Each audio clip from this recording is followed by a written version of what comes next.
ಸಖತ್ ಖಾರ ಬಣ್ಣ ಮತ್ತು ರುಚಿ ಆಚಿ ಚಿಲ್ಲಿ ಪೌಡರ್. ಸಚಿವರು ರಾಮಲಿಂಗ ರೆಡ್ಡಿ ಅವರು ನಮ್ಮ ಜೊತೆಗೆ ಜಾಯ್ನ್ ಆಗಿದ್ದಾರೆ. ರಾಮಲಿಂಗ ರೆಡ್ಡಿ ಅವರೇ, ಈಗಾಗಲೇ ವಿಷಯ ಗೊತ್ತಾಗಿದೆ ಅಂತ ಅನ್ಕೋತೀನಿ. ಏನು ಅಪ್ಡೇಟ್ಸ್ ಸಿಕ್ಕಿದೆ ರಾಮಲಿಂಗ ರೆಡ್ಡಿ ಅವರೇ ನಿಮಗೆ? ಈಗ ಯಾವ ರೀತಿಯಾಗಿ ನಿಮ್ಮ ಕಡೆಯಿಂದ ಏನು ನೆರವುಗಳು ಈಗ ಹೇಳ್ತೀರಿ ಈ ಸಂದರ್ಭದಲ್ಲಿ ನೀವು?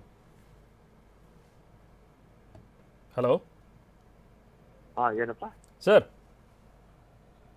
ಹೈದರಾಬಾದಿಂದ ಬೆಂಗಳೂರಿಗೆ ಬರ್ತಾ ಇದ್ದಂತಹ ಬಸ್ ಈಗ ಬೆಂಕಿಗಾಹುತಿ ವಿಚಾರ ಬಹುಶಃ ನಿಮಗೆ ಅಪ್ಡೇಟ್ ಸಿಕ್ಕಿದೆ ಅಂತ ಅನ್ಕೋತೀನಿ. ಸಿಕ್ತು ಬೆಳಿಗ್ಗೆನೆ. ಎಸ್, ನಮ್ಮ ಎಲ್ಲ ಮಾಹಿತಿ ಎಲ್ಲ ತಗೊಂಡೆ. Right sir. ಅದು ಹೈದರಾಬಾದ್ ಅಲ್ಲಿ ಇದ್ದಂತವ್ರದ್ದು ಬಸ್ಸು. ಆಮೇಲೆ ಅದು ಛತ್ತೀಸ್ಗಢ ಅಲ್ಲಿ ಹೋಗಿ ರಿಜಿಸ್ಟ್ರೇಷನ್ ಮಾಡ್ಕೊಂಡಿದ್ದಾರೆ. ಅಲ್ಲಿ ಮಾಡ್ಕೊಂಡಿದ್ದಾರೆ. ಅದು ಹೈದರಾಬಾದ್ ಇಂದ ಬೆಂಗಳೂರು ಬಂತು. ಕರ್ನೂಲ್ ಹತ್ರ ಬಸ್ಸು ಬೆಂಕಿ ಹತ್ಕೊಂಡು ಬಹಳ ಜನ ತೀರೋಗಿದ್ದಾರಂತೆ. ನಮ್ಮ RTO ಕಮಿಷನರ್ಗೆ ಹೇಳಿ, ಅಲ್ಲಿ ಬಾಗೇಪಲ್ಲಿನಲ್ಲಿ ನಮ್ಮ ಅಧಿಕಾರಿಗಳು ಇರ್ತಾರಲ್ಲ, ಆ ಕರ್ನಾಟಕದವ್ರು ಯಾರಾದ್ರೂ ಅದರಲ್ಲಿ ಇದಾರ ತಿಳ್ಕೊಳ್ಳಿ ಅಂತ ಹೇಳಿ ಮಾಹಿತಿಗೆ ಅವ್ರನ್ನ ಕಳಿಸ್ತಾ ಇದ್ವಿ. ಈಗಾಗಲೇ ಹೋಗ್ತಾ ಇರ್ಬೇಕು ಅವರು. ಓಕೆ, ಅಂದ್ರೆ ಇಲ್ಲಿಂದ ಆಫೀಸರ್ಸ್ ಕಳಿಸ್ತಾ ಇದ್ದೀರಿ ಸರ್? ಹೋಗ್ತಾ ಇದಾರೆ ಆಗ್ಲೇ. ಓಕೆ ಓಕೆ ಓಕೆ, ಬೆಳಿಗ್ಗೆನೆ ಹೇಳಿದೀನಿ, 7 ಗಂಟೆಗೆ ಹೇಳಿದೆ. ಅದೇ ಮಾಹಿತಿ ತಿಳ್ಕೊಳ್ಳಿ ಅಂತ ಹೇಳಿ ಕರ್ನಾಟಕದವರು ಅಥವಾ ಬೇರೆ ಯಾವುದೇ ರಾಜ್ಯದವರು ಏನೇನಿದೆ ಸ್ವಲ್ಪ ಡೀಟೇಲ್ ತಿಳ್ಕೊಳ್ಳಿ ಅಂತ ಕಳಿಸಿದ್ವಿ. Okay okay. ಸೊ ನಮ್ಮವ್ರೇನಾದ್ರೂ ಇದಾರೆ ಅನ್ನೋದ್ರ ಬಗ್ಗೆ ಆಗಿರ್ತಕ್ಕಂಥದ್ದು ಮೊದಲು ತೆಲಂಗಾಣದಲ್ಲಿ ಆಗಿತ್ತು. ಆಮೇಲೆ 3-4 ವರ್ಷಕ್ಕೆ ಮುಂಚೆ ಅದನ್ನು ಒರಿಸ್ಸಾ ರಿಜಿಸ್ಟ್ರೇಷನ್ ಮಾಡ್ಕೊಂಡಿದ್ದಾರೆ. ಆಲ್ ಇಂಡಿಯಾ ಪರ್ಮಿಟ್ ಗಾಡಿ ಇದು. ಕರೆಕ್ಟ್. FCL ಅನ್ನು ಇನ್ನು ಸಮಯ ಇದೆ. FC ಮತ್ತೆ ಅದಕ್ಕೆ ಏಜು 6 ವರ್ಷ ಆಗಿದೆ ಅಷ್ಟೇ ಬಸ್ಗೆ. ಯಾವ ಕಾರಣಕ್ಕೆ ಆಯ್ತು ಗೊತ್ತಿಲ್ಲ. ಆಂಧ್ರದವರು ಕೂಡ ತನಿಖೆ ಮಾಡ್ತಾ ಇದ್ದಾರೆ. ನಾನು ನಮ್ಮ ಕಮಿಷನರ್ಗೆ ಅಲ್ಲಿ RTO ಅಲ್ಲಿ ಕಮಿಷನರ್ ಇದಾರಲ್ಲ ಅವ್ರಿಗೆಲ್ಲ ಮಾತಾಡಿ ಅಂತ ಹೇಳಿದೀನಿ. ಓಕೆ ಸರ್, ಇಲ್ಲಿಂದ ಟ್ರಾವೆಲ್ಸ್ ಸರ್ ಏನಾದ್ರು ಈ ಕಾವೇರಿ ರಿಜಿಸ್ಟ್ರೇಷನ್ ಅಲ್ಲಿಂದ ಹೇಳಿದ್ರಿ, ಬಟ್ ಟ್ರಾವೆಲ್ಸ್ ಏನಾದ್ರು ಇಲ್ಲಿಂದನೂ ಓಡಾಡುತ್ತೆ ಅಂತ ಹೇಳಿ? ಇಲ್ಲ, ಅವ್ರು ಎಲ್ಲಾ ಕಡೆ ಹೋಗ್ತಾರೆ. ಆಲ್ ಇಂಡಿಯಾ ಪರ್ಮಿಟ್ ಅಲ್ವಾ? ಕರೆಕ್ಟ್. ಆಲ್ ಇಂಡಿಯಾ ಪರ್ಮಿಟ್ ಗಾಡಿ ಎಲ್ಲಾ ಕಡೆ ಹೋಗ್ತಾರೆ. Correct sir. ಸರ್, ನಮ್ಮವ್ರು ಯಾರಾದ್ರೂ ಇಲ್ಲಿ ಕರ್ನಾಟಕದವ್ರು ಯಾರಾದ್ರೂ ಇದಾರೆ ಅನ್ನೋದ್ರ ಬಗ್ಗೆ? ಅವ್ರಿಗೆ ಏನಾಗಿದೆ, ಅವ್ರಿಗೆ ರೂಟ್ ಇಲ್ಲ.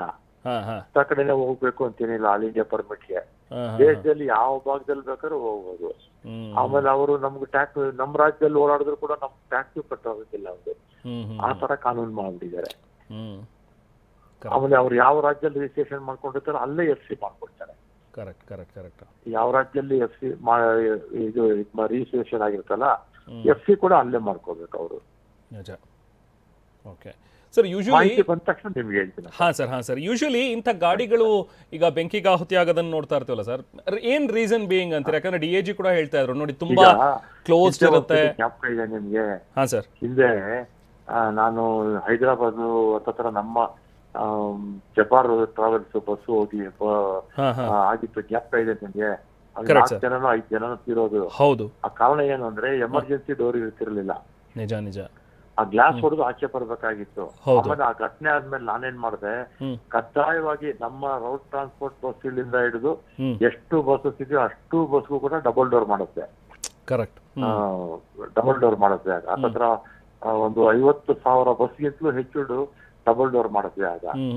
ಆದ್ರೂ ಕೂಡ ಇವತ್ತು ಡಬಲ್ ಡೋರ್ ಇದ್ರೂ ಯಾಕೆ ಘಟನೆ ಆಯ್ತೋ ಗೊತ್ತಿಲ್ಲ. ತನಿಖೆ ಆದ್ಮೇಲೆ ಗೊತ್ತಾಗುತ್ತೆ. ನಿಜ ಸರ್. ಆಂಧ್ರ ಪ್ರದೇಶ, ತೆಲಂಗಾಣಕ್ಕೆ ಇದು ಕರ್ನೂಲು ಆಂಧ್ರ ಪ್ರದೇಶಕ್ಕೆ ಬರುತ್ತೆ. ಹೌದು. ಅಲ್ಲಿಂದ ಮಾಹಿತಿ ಬರಬೇಕು. ಬಂದ ತಕ್ಷಣ ನಿಮ್ಗೆ ರೈಟ್ ಸರ್, ರೈಟ್ ಸರ್. ನಮ್ಮ ಅಧಿಕಾರಿಗಳು ಕೂಡ ಹೋಗ್ತಾ ಇದ್ದಾರೆ. Okay sir, okay sir. Thank you Ramalinga Reddy ಅವರ. ಥ್ಯಾಂಕ್ ಯು ನಮ್ಮ ಜೊತೆ ಮಾತನಾಡಿದ್ರಿ. ಇದು ಸಾರಿಗೆ ಸಚಿವರಾಗಿರುವಂಥ ರಾಮಲಿಂಗ ರೆಡ್ಡಿ ಅವರ ಮಾತುಗಳು. ಅಫ್ಕೋರ್ಸ್ ಈಗ ಇದಾಗಿರುವಂಥದ್ದು ಕರ್ನೂಲು, ಸೊ ಆಂಧ್ರಕ್ಕೆ ಅದು ಬರುತ್ತೆ. ಜೊತೆಗೆ ಈ ಟ್ರಾವೆಲ್ಸ್ ಕೂಡ ಅವ್ರು ಹೇಳ್ತಾ ಇದ್ರು ಕಾವೇರಿ, ಇದು ಆಲ್ ಇಂಡಿಯಾ ಪರ್ಮಿಟ್ ಇರೋದ್ರಿಂದಾಗಿ ಎಲ್ಲ ಕಡೆನೂ ಟ್ರಾವೆಲ್ ಮಾಡ್ತಾ ಇರ್ತಾರೆ. ಬಟ್ ಇನ್ಫ್ಯಾಕ್ಟ್ ಇದ್ರ ಬಗ್ಗೆ ಮಾಹಿತಿ ತೊಗೊಂಡಾಗ ಸಚಿವರಿಗೂ ಕೂಡ ಸಿಕ್ಕಂಥ ಮಾಹಿತಿ ಅಂತ ಹೇಳಿದ್ರೆ, ಛತ್ತೀಸ್ಗಢದಲ್ಲಿ ಏನೋ ಒರಿಸ್ಸಾದ ಛತ್ತೀಸ್ಗಢದಲ್ಲಿ ರಿಜಿಸ್ಟ್ರೇಷನ್ ಆಗಿದೆ ಅಂತೇಳಿ, ಸೊ ಅಲ್ಲೇ FC ಮಾಡ್ಕೊಂಡಿದ್ದಾರೆ.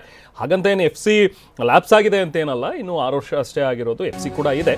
ಬಟ್ ಏನಕ್ಕೆ ಸಮಸ್ಯೆ ಆಗಿದೆ ಅನ್ನುವಂಥದ್ದು ಇನ್ನಷ್ಟೇ ಮಾಹಿತಿಯನ್ನು ನಾವು ಕೂಡ ಪಡ್ಕೊಳ್ತೀವಿ ಅನ್ನುವಂಥದ್ದನ್ನು ಸಾರಿಗೆ ಸಚಿವರು ನಮ್ಮ ಜೊತೆಗೆ ಮಾತನಾಡ್ತಾ ಹೇಳಿದ್ರು. ಜೊತೆಗೆ ನಮ್ಮ ಅಧಿಕಾರಿಗಳನ್ನು ಕೂಡ ನಾನು ಕಳಿಸಿದ್ದೀನಿ. ಈಗಾಗಲೇ ಅವರು ಹೊರಟಿದ್ದಾರೆ, ಒಂದು ಬೇ ಇದ್ದಾರೆ ಬಾಗೇಪಲ್ಲಿಯಲ್ಲಿ. ಅಧಿಕಾರಿಗಳಿಗೆ ನಾನು ಸೂಚನೆಯನ್ನು ಕೊಟ್ಟಿದ್ದೀನಿ. ಘಟನಾ ಸ್ಥಳಕ್ಕೆ ಹೋಗಿ ಅಲ್ಲಿಂದ ಮತ್ತಷ್ಟು ಡೀಟೇಲ್ಸನ್ನು ಪಡ್ಕೊಂಡ ನಂತರ ನಾನು ಖಂಡಿತವಾಗ್ಲೂ ಅದ್ರ ಬಗ್ಗೆ ರಿಯಾಕ್ಟ್ ಮಾಡ್ತೀನಿ ಅನ್ನುವಂಥದ್ದನ್ನು ಹೇಳಿದ್ರು. ಜೊತೆಗೆ ಇನ್ನೊಂದು ತುಂಬ ವ್ಯಾಲಿಡ್ ಪಾಯಿಂಟ್ ಹೇಳ್ತಾ ಇದ್ರು. ಈ ಸಾಮಾನ್ಯವಾಗಿ ಈ ಥರದ್ದು ಒಂದಷ್ಟು ಐಷಾರಾಮಿ ಬಸ್ಗಳಲ್ಲಿ ಇರೋ ಸಮಸ್ಯೆ ಅಂತ ಹೇಳಿದ್ರೆ, ಮುಂದ್ಗಡೆ ಮಾತ್ರ ಸಿಂಗಲ್ ಡೋರ್ ಇರುತ್ತೆ, ಅದು ಲಾಕ್ ಆಗಿಬಿಟ್ರೆ ಅದು ಕೂಡ ಹೈಡ್ರಾಲಿಕ್ ಡೋರ್ಗಳು.